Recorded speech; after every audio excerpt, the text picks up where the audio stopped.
أعوذ بالله من الشيطان الرجيم.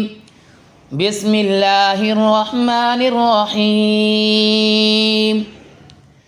الحمد لله الذي أنزل على عبده الكتاب ولم يجعل له عوجا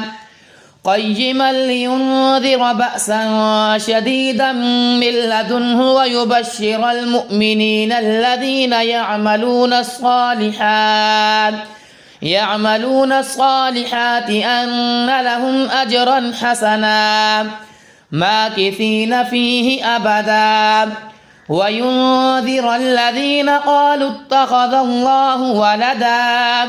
ما لهم به من علم ولا لآبائهم كبرت كلمة تخرج من أفواههم إن يقولون إلا كذبا فلعلك باخع نفسك على آثارهم إن لم يؤمنوا بهذا الحديث أسفا إنا جعلنا ما على الأرض زينة لها لنبلوهم أيهم أحسن عملا وإنا لجاعلون ما عليها صعيدا جرزا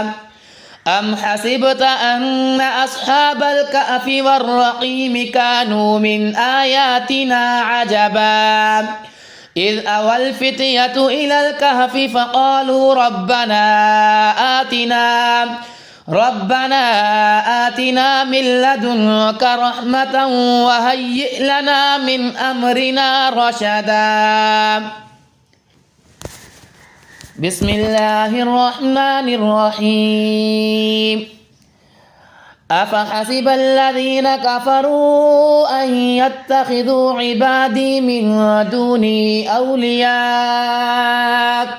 إنا أعتدنا جهنم للكافرين نزلا قل هل ننبئكم بالأخسرين أعمالا الذين ضل سعيهم في الحياة الدنيا وهم يحسبون أنهم يحسنون صنعا أولئك الذين كفروا بآيات ربهم ولقائه فحبطت أعمالهم فلا نقيم لهم يوم القيامة وزنا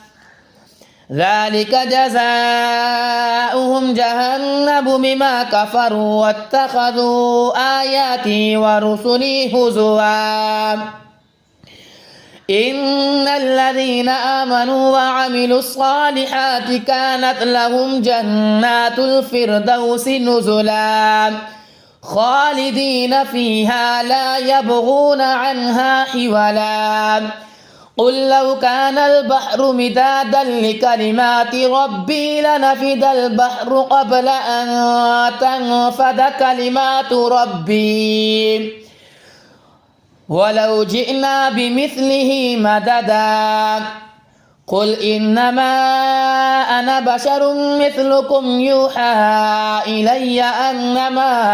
إلهكم إله واحد فمن كان يرجو لقاء ربه فليعمل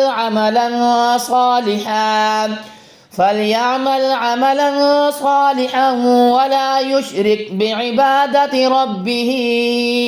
أحدا.